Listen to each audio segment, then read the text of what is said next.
In today's video, I'm going to teach you how to add a logo to your email templates on Shopify.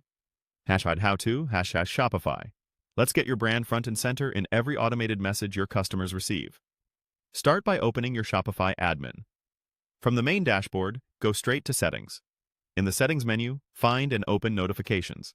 This is where all of your store's automated emails live. Next, choose Customer Notifications so we're working on the messages your buyers actually see. Then, select Customize Email Templates. That brings you into the email branding area, where you can control the look and feel of all templates at once. Inside the customization screen, look for the branding options. You'll see controls for your accent color as well as your logo.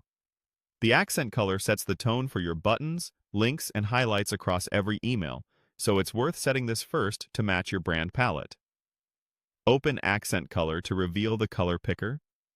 Then open the Colors panel if you want to choose from presets, or enter a hex code for a precise match.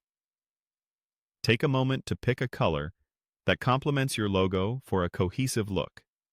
Now add your logo. Click Add Image in the Logo section. Choose the file from your device and confirm your selection. For best results, use a clear PNG with a transparent background. Aim for a width around 200 to 400 pixels and keep the file size lightweight so emails load quickly. Once uploaded, click Done to confirm.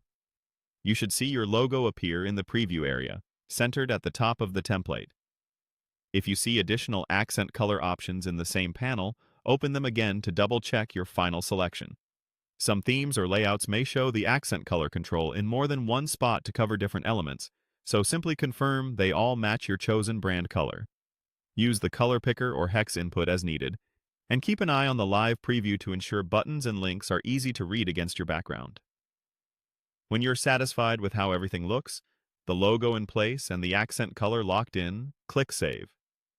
This applies your branding to all applicable customer notification emails at once, saving you from editing each template individually. A quick tip: if your logo appears too large or small, adjust the image outside Shopify to your preferred dimensions and re-upload. Shopify will display whatever size you provide, so starting with a well-sized image gives you the cleanest result. And that's it. You've added your logo and aligned your email accent color, giving your Shopify notification